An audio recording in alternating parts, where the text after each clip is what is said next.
Bonjour, chers frères et sœurs, bonjour, chers téléspectateurs, bienvenue sur Carrefour des adorateurs télévision et bienvenue dans notre émission L'heure des adorateurs. L'heure des adorateurs, c'est un moment où nous parlons aux adorateurs, où le Seigneur, au travers de la bouche de ses serviteurs, édifie des adorateurs. Aujourd'hui, nous avons la joie, l'immense plaisir de pouvoir recevoir au milieu de nous un père pour plusieurs et particulièrement pour moi-même aujourd'hui, votre serviteur qui vous parle, la personne que nous recevons aujourd'hui est un père dans la foi, un père qui a beaucoup d'enfants, un père aujourd'hui dont les fruits dans le ministère ne sont plus à pouvoir rechercher parce qu'ils sont visibles. Un homme, un adorateur, un homme qui est une bénédiction pour la gloire de Dieu. Et sans plus tarder, je m'en vais présenter aujourd'hui l'apôtre Gaël Eba Gatsé des centres, l'apôtre Eba Gaël Gatsé que nous recevons de CCR, Centre chrétien de la restauration. C'est avec joie aujourd'hui que nous recevons ici le serviteur de Dieu, l'apôtre Gaël Eba Gatsé. Bonjour, apôtre Gaël. Bonjour, pasteur Constant. Nous sommes dans la joie aujourd'hui de vous recevoir dans ce plateau de l'heure des adorateurs et nous croyons que nous serons bénis au travers de ce thème que le Seigneur a mis sur votre cœur. Si Léa savait. Je vous laisse la parole maintenant, homme de Dieu, pour nous bénir, pour nous parler selon que le Seigneur vous inspire. Alléluia, merci Seigneur. Donc, encore une fois, je rends grâce à Dieu pour l'opportunité qu'il me fait à travers cette émission d'être une pierre d'édification pour son peuple, pour le corps de Christ. Amen. Effectivement, nous voulons aujourd'hui partager un sujet qui, ça fait des années, nous avons parlé, prêché sur ce sujet. Et au fur et à mesure que nous relisons et relisons cette histoire justement autour de cette femme, nous ne cessons de recevoir des révélations, des instructions de Dieu. Et nous croyons qu'à travers l'orientation du message d'aujourd'hui autour de Léa, l'Église, un homme et une femme sera certainement édifié et béni à travers cette émission. Donc, si Léa savait, c'est tout simplement une pensée globale pour pouvoir interpeller les enfants de Dieu. Il y a plusieurs sous-thèmes qui sont développés à travers ce grand thème, si Léa savait. Et parmi les sous-thèmes, nous traitons du fait que beaucoup d'enfants de Dieu ne comprennent pas toujours pourquoi la grâce leur a été manifestée. Quand Dieu leur fait grâce, pourquoi il leur accorde la grâce, pourquoi il leur accorde certaines faveurs. Et à travers l'histoire de Léa, nous découvrons justement une femme qui se retrouve, non pas par sa volonté, mais par la force de la coutume et de la tradition, dans un mariage qu'elle n'avait pas voulu. Et dans ce mariage-là, elle n'est pas aimée. Elle n'est pas aimée parce que ce n'était pas le premier choix. Ce n'était pas le premier choix de Jacob. Et cette femme, elle va être quand même en souffrance parce que j'imagine être à sa place. Tu es une femme, tu es dans un mariage, mais le mari ne t'aime pas, mais tu es quand même là dans le mariage avec un mari qui ne t'aime pas. Et lorsque nous lisons le livre de Genèse, justement, qui nous parle un peu de cette histoire, Genèse 29, à partir du verset 31, la Bible on rentre directement, comme on dit, dans le vif du sujet. Dans Genèse 29, 31, bam, la Bible dit, l'Éternel vit que Léa n'était pas aimée et il a rendu féconde, elle devient enceinte. C'est vrai que lorsque nous lisons déjà une telle entrée, on se dit, bon, ben voilà, Dieu, il a eu pitié d'elle, elle n'est pas aimée. Bon, Rachel, qui était la femme aimée de Jacob, bon, elle n'était pas féconde, elle était stérile. Et donc, du coup, bon, Dieu, pour pouvoir la justifier, s'il faut le dire ainsi, il la rend féconde pour essayer de la consoler. Et c'est vrai que lorsqu'on lit le texte comme ça, on a l'impression que oui, Dieu rend cette femme féconde parce qu'elle n'était pas aimée et pour pouvoir la consoler. Mais c'est après, quand nous lisons la suite de l'histoire et tout ce qui va aller avec, qu'on se rend compte qu'au final, la grâce qu'elle va recevoir d'être féconde, ce n'était pas pour qu'elle soit aimée de Jacob. C'est pourquoi je disais tout à l'heure en introduction que lorsque Dieu nous fait grâce, il faut interpréter la grâce de Dieu. Quand nous recevons la grâce de Dieu, il faut chercher à savoir pourquoi Dieu nous a fait grâce. Parce que si nous interprétons mal ce que nous avons reçu de Dieu et que nous pensons que c'est pour nous consoler. C'est vrai que dans tous les cas, ce que nous recevons de Dieu, ça nous fait aussi du bien à nous-mêmes. Mais en fait, ce sujet nous fait comprendre que bien que cela nous fasse du bien à nous-mêmes, mais l'intention de Dieu, parce que Dieu il est intentionnel dans tout ce qu'il fait, l'intention de Dieu, c'est d'abord lui-même. Et nous découvrons que finalement, quand on lit bien la Bible, Dieu, ça peut être extrême, mais Dieu ne s'intéresse qu'à lui-même. Dieu ne s'intéresse qu'à lui-même. Là où il y a Christ, c'est là où il y a Dieu. S'il n'y a pas quelque chose qui l'arrange, ça ne l'intéresse pas. Voilà pourquoi vous voyez des versets, oui, qui disent quoi que vous fassiez en parole, en acte, faites tout pour la gloire de Dieu. Donc il y a toujours un pour Dieu qui est là. J'aimerais poser une question, parce que vous dites que Dieu ne s'intéresse qu'à lui-même. Ça veut dire que quand les enfants de Dieu prient ou quand un chrétien prie, ce qui intéresse d'abord Dieu, c'est d'abord ses intérêts à lui-même à ce moment-là. Tout à fait. Tout à fait. Tout à fait. C'est ce que nous devrions comprendre en tant que croyants, en tant que chrétiens, c'est que Dieu ne s'intéresse qu'à lui-même. C'est pourquoi on nous dit, le fameux texte, on dit chercher premièrement le royaume de Dieu et la justice. Donc le royaume, c'est chercher le roi, tout ce qui est en rapport avec le roi. Donc, c'est là que nous devons réaliser. Dieu ne s'intéresse qu'à ses intérêts. Et nous avons été créés par Dieu et pour Dieu. Le problème, il est au niveau du pour Dieu, là. Parce que nous reconnaissons souvent, oui, Dieu nous a créés, Dieu m'a fait la grâce, on reconnaît que c'est Dieu qui m'a donné la chose, mais souvent, nous avons du mal, finalement, à se rendre compte, mais la chose que j'ai reçue de Dieu, là, c'est aussi pour sa gloire, c'est pour ses intérêts. C'est pas juste pour nous-mêmes. Et c'est là que dans cette histoire-là, nous comprenons que Léa, elle n'était pas aimée, c'est vrai. Et le verset commence déjà en disant « L'Éternel vit qu'elle n'était pas aimée et l'Éternel la rendit féconde ».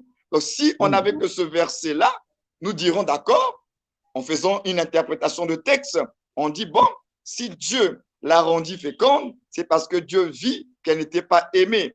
Donc, la fécondité qu'elle reçoit, c'est pour être aimée, alors qu'en réalité, ce n'est pas ça.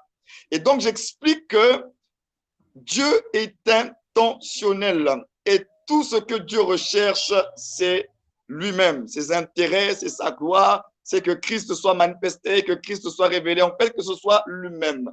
Et c'est là que j'avance encore dans mon sujet en disant, bon, Léa, quand elle constate qu'elle est féconde, quand elle constate qu'elle est porteuse de vie, elle est une productrice de vie, à ce moment-là, Léa pense, comme beaucoup de chrétiens, que ce qu'elle a reçu, c'est pour pouvoir plaire, c'est pour pouvoir être justifié, c'est pour pouvoir être positionné, c'est pour pouvoir être distingué. Et là encore, j'aimerais ouvrir une parenthèse avant que j'aille un peu plus loin.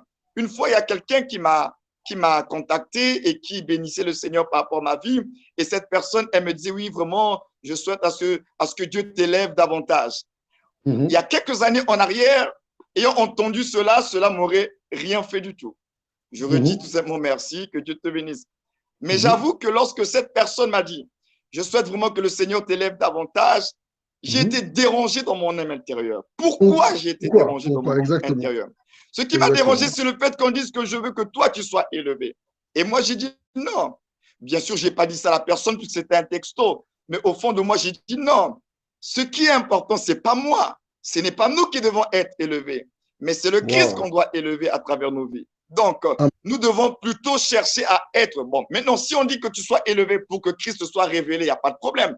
Que nous soyons élevés pour que Christ soit révélé, d'accord. Mais si c'est juste pour dire que l'homme de Dieu, il faut que tu sois élevé, il faut que tu sois distingué, il faut que tu sois quelqu'un dans la vie, j'ai dit non, on ne vit pas pour ça. Notre but, c'est pas d'être élevé, c'est pas de devenir grand. Notre but, c'est de servir à la gloire et à la louange de Dieu. Permettre à ce que le Christ soit révélé à travers nos vies. Alors, si une élévation permet que lui, il croisse et que nous, on diminue dans cette élévation, gloire à Dieu. Donc, c'est là que je reviens à Léa. Léa, elle reçoit la capacité de porter la vie. C'est pourquoi je dis que, en allant un peu plus loin, je dis que Dieu a donné Christ à Léa pour qu'elle enfante Christ. Après, je le développe un peu plus dans le livre. Hein. Elle reçoit la capacité d'engendrer parce que elle était stérile. Maintenant, Léa n'interprète pas bien sa fécondité.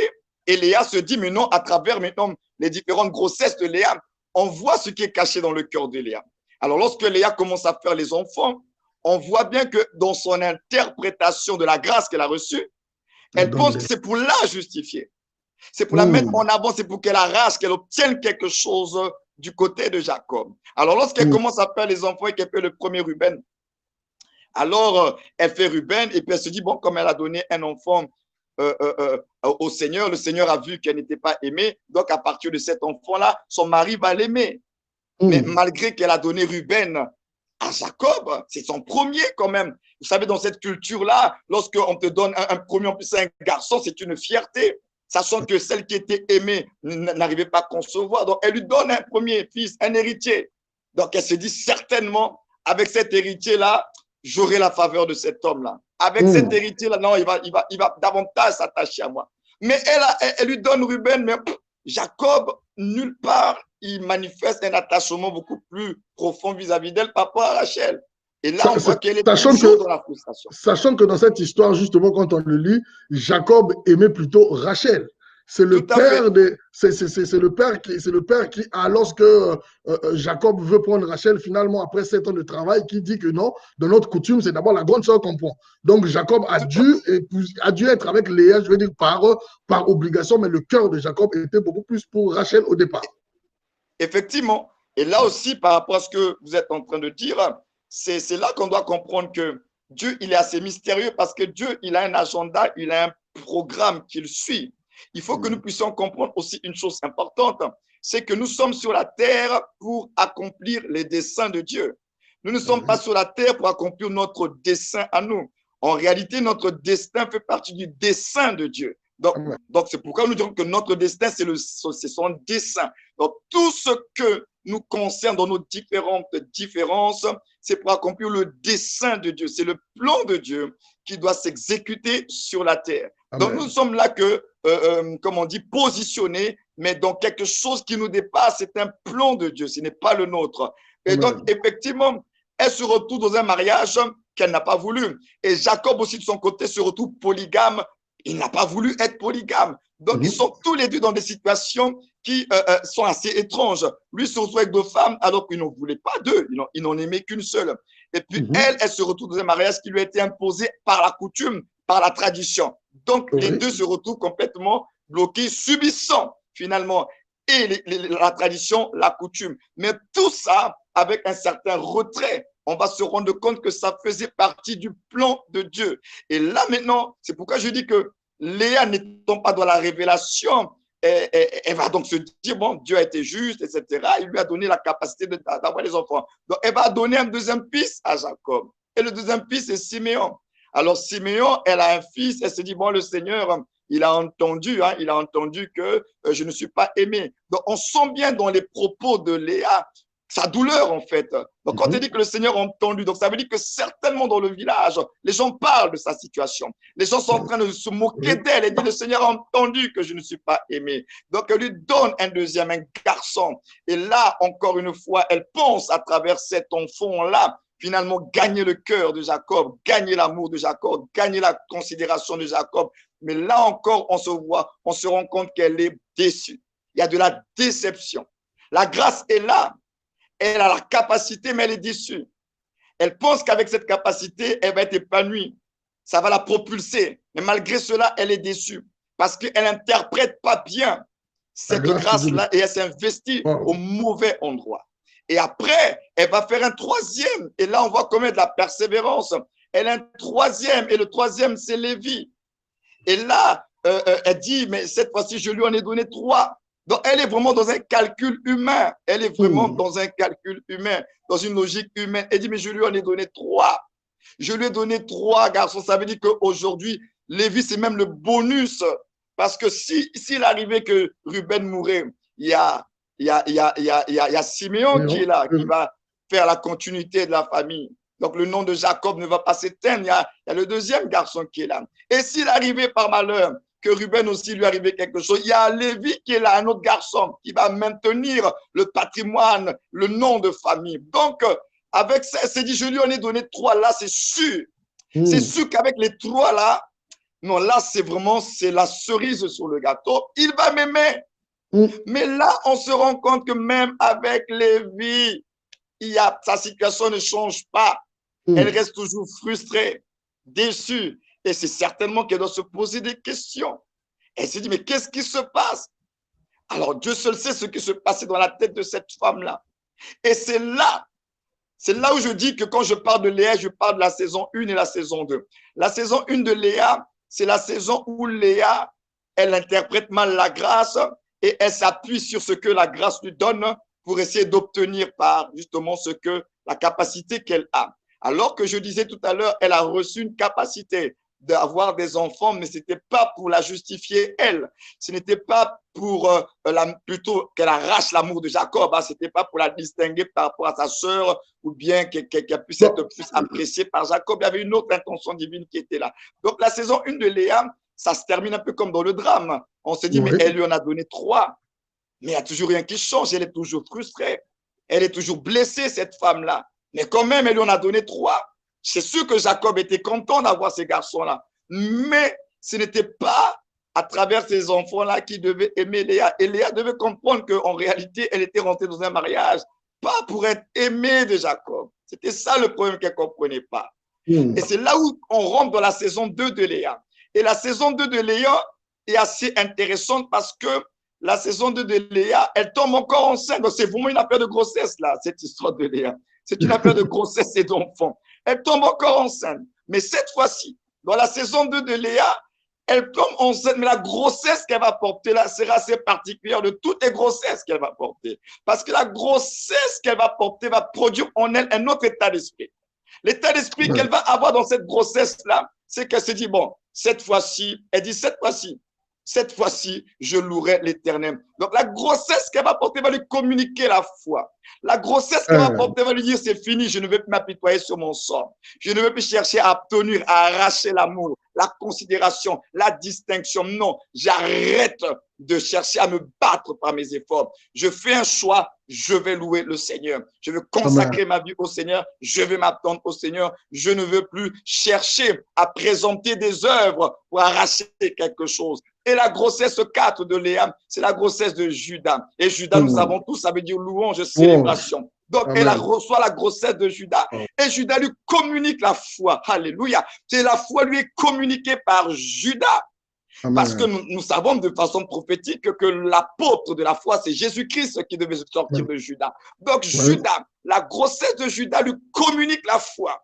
Et à une foi, elle se dit non, je ne regarde plus à mon humiliation. Je ne veux plus regarder à ma frustration. Je ne veux plus chercher à me comparer à ma soeur. Maintenant, je fais un choix. Je vais louer mon Dieu. Je vais louer celui qui m'a accordé la grâce. Je vais célébrer Dieu pour les enfants qu'il m'a donnés. Et voilà comment la grossesse de Judas lui communique la foi. Et c'est là maintenant, à travers la grossesse de Judas, qu'elle va pleinement jouer le rôle finalement de tout ce qui s'est passé dans sa vie. Donc ça veut dire quoi? C'est pourquoi je disais tout à l'heure, Dieu lui a donné Christ pour qu'elle en forme de Christ. Parce que Christ, quand on parle de Christ, d'abord on parle de l'onction, celui qui est oint. Quand on parle de celui qui est oint, pas de l'onction, c'est la capacité, n'est-ce pas? Donc quand on est oint, on reçoit une capacité. Donc Léa reçoit la capacité d'enfantement. Mais dans cette capacité d'enfantement-là, Dieu avait prévu une personne spéciale qui allait sortir d'elle parce qu'il y avait une promesse. Dieu avait parlé en Éden que la postérité de la femme écrasera le serpent. C'est pourquoi je disais tout à l'heure, tout ce que Dieu fait, c'est par rapport à un dessein qui est le sien. Dieu avait un projet. Dieu avait un plan. Maintenant, il devait utiliser des personnes pour accomplir son plan. Il devait bouleverser des événements, mais il fallait que son plan puisse s'accomplir. C'est pourquoi, qu'est-ce qu'il a fait avec cette femme-là? Il a introduit par le mariage avec Jacob dans l'alliance d'Abraham. Donc, en réalité, ce mariage, c'était juste pour l'introduire dans l'alliance. Elle devait rentrer dans l'alliance d'Abraham et que dans cette alliance-là, elle puisse être la matrice qui va amener à la manifestation cette postérité de la femme. Donc, la première femme qui porte finalement le Christ, c'est Léa, parce que Marie et Joseph sortiront de Léa. Donc, la première matrice dans laquelle doit sortir le Christ, c'est Léa. Et donc, quand Dieu parle la postérité de la femme dans Genèse 3:15, il parle d'une femme. Mais la première femme, avant de parler de Marie, c'est Léa. Parce qu'en Léa, il y a Judas, il y a Lévi. Lévi, c'est la sacrificature d'Israël, le sacerdoce. Et puis Léa, c'est la royauté. Or, le Christ devait être roi sacrificateur. Il devait être de la lignée de Melchisédek, c'est la lignée des rois sacrificateurs. La royauté par Judas, la sacrificature par Lévi. Or, Judas et Lévi étaient dans les entrailles de Léa. Léa portait Lévi et Judas.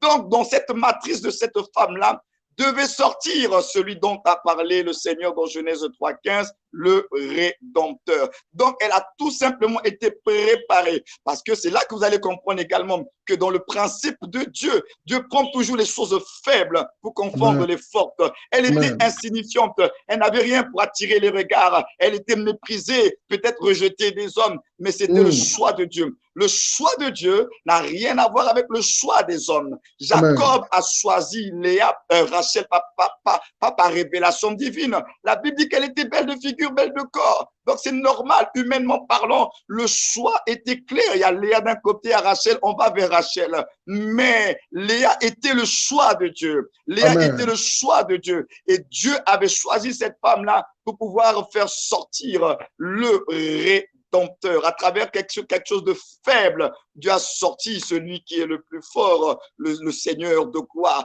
Donc, il lui a accordé cet enfant-là. Et en fait, ces deux enfants, à partir de Lévi et de Judas, le Christ devait sortir. Juste pour dire que quand nous parlons de si Léa savait, c'est justement le mystère de la destinée. Il y a des choses que nous ne voyons pas, mais Dieu, il est à l'œuvre. C'est ça le problème, c'est que Dieu n'est pas comme les hommes. Il y a certaines situations qui se passent dans nos vies, mais il faut que nous puissions avoir un esprit de révélation pour comprendre que certainement, il y a un projet de Dieu là-dedans. Dieu est intentionnel, je le répète, il est intentionnel dans tout ce qu'il fait. Dieu n'est pas quelqu'un, il ne fait pas les choses au hasard. Non, dans tout ce qu'il fait, il est intentionnel. Regardez ce qu'il a fait. Le Sauveur devait venir.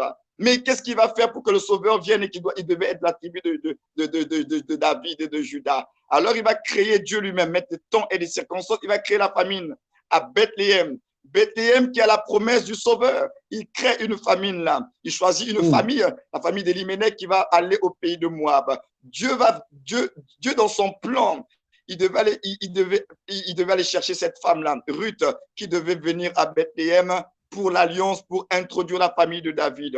Vous voyez que Dieu crée une situation qui peut être mal interprétée. Mais comment la maison du pain, la ville qui est choisie, mais comment il y a la crise? Mais Dieu, il a créé ça. Ils sont partis. Même leur départ était intentionnel. Ils sont partis au pays de Moab. Ruth s'est mariée avec le fils de Naomi. Ce n'était pas lui le véritable époux de cette femme-là. Voilà pourquoi il est mort. Parce que Dieu avait prévu le véritable époux de Ruth. Et Dieu avait fait en sorte que l'alliance de Ruth et de Naomi fasse que la rencontre de Boaz se fasse et que à travers Boaz, la lignée de David soit tracée. Dieu prend une étrangère. Parce que de façon prophétique, l'Église, c'est un rassemblement des peuples étrangers. Ce n'est pas Israël. Ce sont les individus étrangers, les païens. Nous formons maintenant un seul corps en Christ. Donc, c'est une grâce. Dieu est intentionnel dans tout ce qu'il fait. C'est pourquoi je fais la chute de mon livre en disant que dans Léa 1, la saison 1 de Léa avec ses 3 enfants, elle a cherché à se justifier, elle a voulu être justifiée par les œuvres. Donc, les 3 enfants, c'est comme les œuvres qu'elle produit, qu'elle présente. Je lui en ai présenté 3. Certainement, il va m'aimer, il va s'attacher à moi. Mais non, Dieu, malgré cela, il n'avait pas prévu que Jacob s'attache à Léa. C'était ça. Donc, tous ces efforts n'allaient pas produire quelque chose dans le cœur de Jacob parce que ce n'était pas ça l'intention de Dieu. Dans la saison 2, nous découvrons Léa maintenant, elle est désintéressée, elle est maintenant dans une dimension de foi.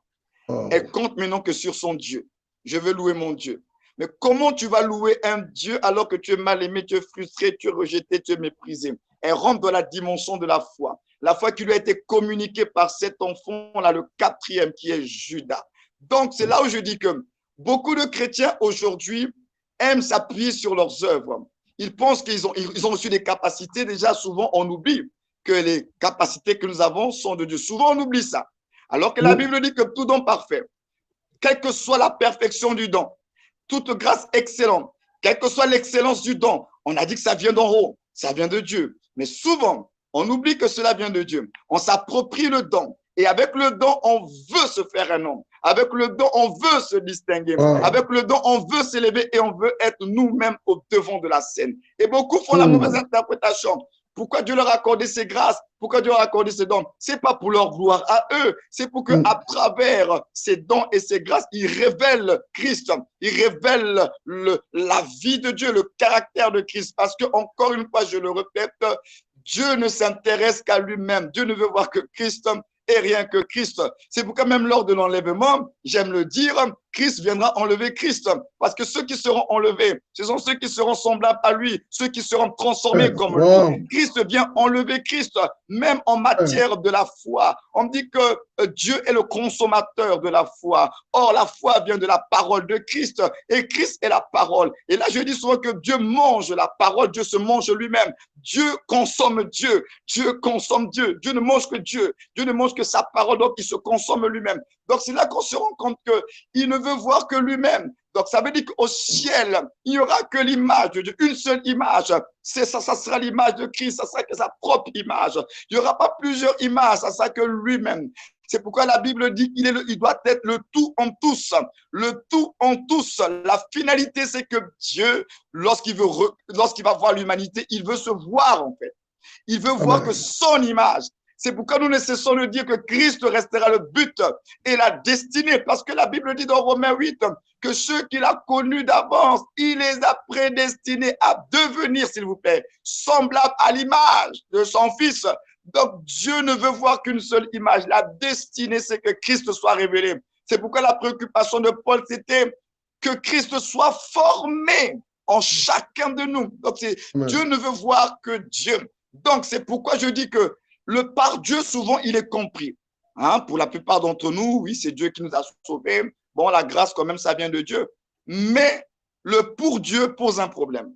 Le pour Dieu pose un problème. Pourquoi? Parce que nous avons un problème d'interprétation de la grâce que nous avons reçue par Dieu, justement. La grâce, les dons, les talents, les positionnements que Dieu nous donne, nous avons souvent une mauvaise interprétation du pourquoi on les a reçus. Alors que si nous pouvions comprendre que tout ce que nous recevons, c'est pour la gloire de Dieu, alors on ne va pas s'approprier cette gloire. On va être comme Jean le Baptiste qui a dit, il faut que je diminue afin que lui, il croisse. Normalement, ça devait être comme ça. Donc oui. Paul, je voulais juste poser la question de savoir, parce qu'aujourd'hui, c'est vrai que ce que vous relevez dans cette intervention est capital, parce qu'aujourd'hui même, on trouve dans l'Église, dans le corps de Christ, des personnes, des serviteurs, des frères et sœurs qui ont la grâce, mais qui considèrent cela, en fait, simplement comme un moyen pour qu'en fait, ils puissent être vus, qu'ils puissent être connus. Au final, justement, le problème de la mauvaise interprétation que Léa avait dans la première saison de sa vie, où elle croyait que c'était pour plaire, pour se distinguer. Donc aujourd'hui, cette tendance qui conduit les chrétiens à vouloir être vus, eux, à se mettre en avant en premier avec leur grâce et talent, en fait, c'est une fausse route, en fait, en réalité. Effectivement, c'est pourquoi je dis que l'un des problèmes de la chrétienté aujourd'hui, c'est la mauvaise interprétation de la grâce et le fameux pour Dieu là.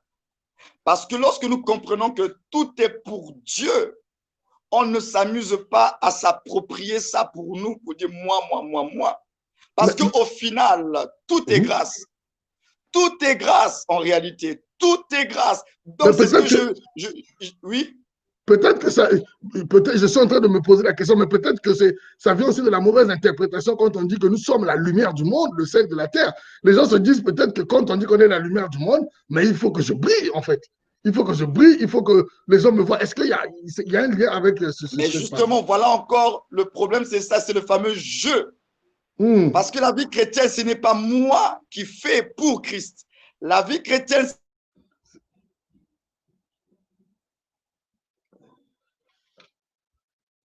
c'est Christ qui vit, nous, les vases. Amen. Nous, on doit juste, comme on dit souvent, j'ai entendu des gens le dire, j'ai entendu des gens le dire, que nous sommes comme des panneaux d'affichage, et puis c'est lui qui est mis en avant. En réalité, ce n'est pas nous, c'est lui. Amen. C'est pourquoi briller, oui, nous devons briller, mais en réalité, qui brille? C'est lui. Bien sûr, il le fait à travers nous. Mais c'est là où nous comprenons que même en matière de Christ, il y a des gens qui sont des prédicateurs, comme certains le disent, des prédicateurs de Christ. Non, nous sommes tous appelés à prêcher le Christ si on a compris réellement ce qu'il est. Maintenant, quand on parle même de Christ, parce que tout le monde prêche Christ, nous avons deux orientations. Il y a ceux qui prêchent le Christ comme étant le moyen d'atteindre leur but, leurs objectifs, à se distinguer dans la vie, et à ceux qui prêchent Christ comme étant le but. C'est le but, c'est la finalité. Donc, tous les moyens que je reçois dans la grâce, c'est pour le révéler lui. Donc, c'est pourquoi nous avons plusieurs types de prédicateurs de Christ. Beaucoup vous diront, nous prêchons tous le Christ. Je suis d'accord avec eux. Mais comment ils orientent le message? Parce que la finalité, on peut tous prêcher le Seigneur. Mais si il devient un moyen, s'il devient un moyen alors qu'il doit être le but, on n'a rien compris de Christ. Christ n'est pas le moyen pour que nous on devienne. Il n'est pas le moyen pour que nous on se distingue. Il n'est pas le moyen pour que nous on puisse montrer aux gens qu'on est des gens exceptionnels. Non, il est le but de notre vie. Nous avons été créés et recréés pour le manifester lui. Le monde n'a pas besoin de moi, le monde a besoin de Christ. Moi, je ne suis là que pour révéler Christ. Nous devons avoir cette humilité de reconnaître que nous sommes que des vases comme dans le tabernacle avec la manne à l'intérieur. Un vase d'or, mais avec la manne à l'intérieur. Cette manne, c'est Christ. Nous ne sommes que des porteurs. La Bible dit quoi?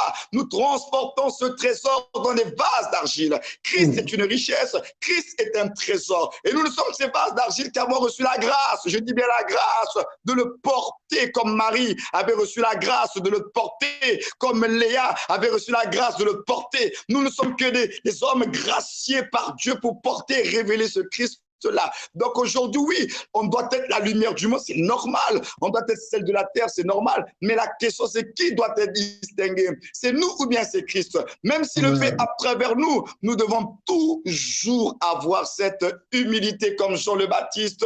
Nous disons, il faut que je diminue afin que lui, il croisse. Alors, je ne suis pas en train de dire que Dieu est contre l'élévation. Non, l'élévation est de Dieu. La prospérité est de Dieu. La richesse est de Dieu. Je ne suis pas en train de régner cela. Mais ce que je suis en train de dire que c'est pas normal, c'est que lorsqu'on fait de l'élévation, la prospérité, un but, un objectif à atteindre. Non, nous n'avons pas été sauvés pour devenir riches.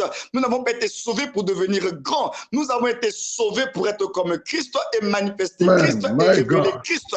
Maintenant, Christ dans lequel nous sommes, nous avons été introduits dans celui qui est riche, dans celui qui est grand, dans celui qui est élevé. Donc celui qui est en Christ, il est déjà dans la grandeur, il est déjà dans l'élévation, il est déjà dans la richesse, il est déjà dans la prospérité, il a déjà le shalom de Dieu. Donc nous comprenons qu'il faut tout simplement qu'il y ait de l'équilibre. Nous croyons, moi je crois à la richesse, je crois à l'élévation, mais je crois que quand Dieu élève, parce que Dieu n'a pas de problème pour élever les gens. Mais moi, je crois que lorsque Dieu élève, nos cœurs doivent rester toujours humbles. Quand Dieu nous élève dans tous les domaines, nos cœurs doivent rester humbles afin que lui reste toujours visible et non nous-mêmes. C'est là où moi, je m'inscris comme un prédicateur où je crois à toutes ces choses-là, mais je ne crois pas qu'il faut faire de Christ le moyen pour atteindre nos rêves, nos projets à nous. Ce ne sont pas mes rêves, ce ne sont pas mes projets. Ce que j'appelle mon rêve, normalement, c'est le rêve de Dieu pour moi, en le mettant lui en avant. On n'est pas là pour jouer notre rôle,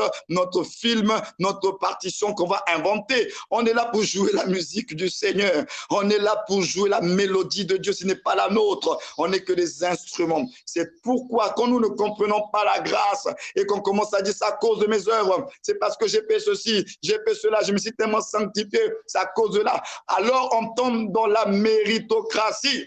On pense que c'est parce que j'ai beaucoup jeûné et prié que j'ai mon don et mon talent. Attention, les grâces de Dieu, c'est pas parce qu'on a jeûné. Il donne à qui il veut. Le Saint-Esprit, il est le dispensateur des grâces. C'est vrai que nous devons entretenir les dons. Et il y en a qui vont être disciplinés. Il y en a qui seront beaucoup plus sérieux que les autres. Mais à la base, les dons que nous recevons, ce sont des cadeaux de Dieu. Ce sont des cadeaux de Dieu. Personne n'a battu campagne pour les avoir. C'est lui qui donne à qui il veut. Moi, c'est ce que je veux que les gens y comprennent. Et maintenant, quand nous recevons ces dons-là, nous devons savoir que ce n'est pas pour nous mettre en avant, mais c'est pour le mettre lui en avant. C'est important. C'est pourquoi Léa n'avait pas compris au départ. Elle a présenté des œuvres. C'est pourquoi le livre, finalement, dans le sous-titre de mon livre, je dis la justification. En fait, je pose une question. Je dis la justification en Christ ou bien en Moïse.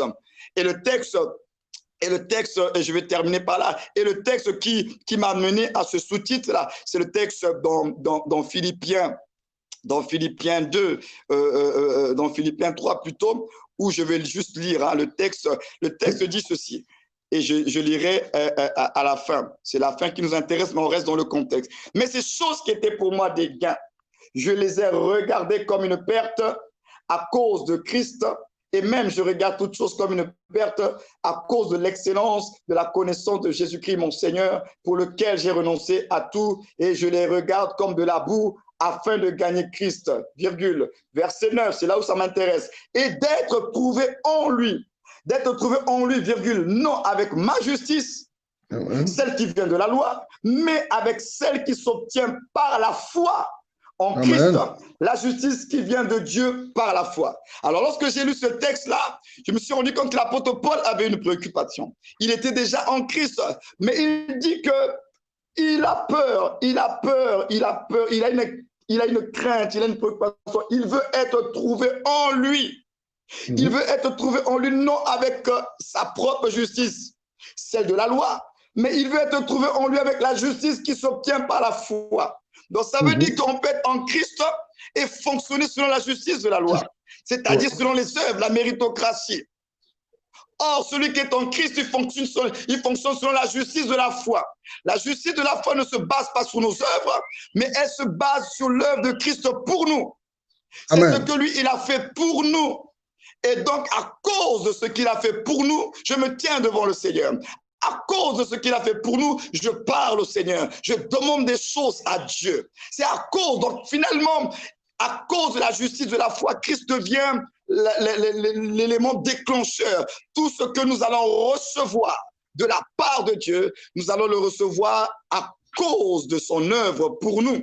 Et c'est à ce moment-là, lorsque nous nous tenons devant le Seigneur, ne présentons pas Ruben, ne présentons pas Siméon, ne présentons pas Lévi, présentons Christ, Judas. Quand nous nous tenons devant le Seigneur, ne présentons pas nos œuvres, mais présentons tout simplement celui qui a fait l'œuvre pour nous. Présentons celui qui nous a accordé la grâce. Donc, quand nous nous tenons devant le Seigneur, ce n'est pas à cause de nos œuvres, de notre sanctification, mais c'est à cause de sa sanctification pour nous. Alors, à ce moment-là, nous nous tenons devant le Seigneur pour dire à cause de ce que Christ a fait pour moi. À cause de ce qu'il a fait pour moi, il est mort, il a porté mes maladies. Seigneur, à cause de ce que Christ a fait pour moi, guéris-moi. J'ai besoin de la guérison parce que lui, il est mort pour moi. Donc, il devient la cause. Pourquoi Dieu doit me guérir? C'est ça la fameuse question, je l'ai posée une fois aux gens. Pourquoi tu veux que Dieu te guérisse? Et qu'est-ce qui va le pousser à te guérir? Pourquoi il faut que Dieu te fasse du bien? Qu'est-ce qui va pousser Dieu à te faire du bien? Il faut qu'il y ait une cause. Alors, quelle est la cause qui va le pousser à te faire du bien? Quelle est la raison qui va le pousser à te guérir? Et c'est là, quand tu as compris la révélation de Christ, tu viens tout simplement, tu présentes Christ à cause de l'œuvre de Christ. C'est à cause de lui, Seigneur. Il est mort pour moi. Il a porté mes maladies. Il a porté ma pauvreté, ma misère. À cause de Jésus-Christ, Seigneur, j'implore ta grâce. Et donc, celui qui est en Christ et qui a compris ce que Christ a fait pour lui, il comprend donc que tout est grâce et que tout doit servir à la gloire et à la louange de notre Dieu. Donc, voilà un peu en gros la pensée. Amen. Mais apôtre, j'ai une question qui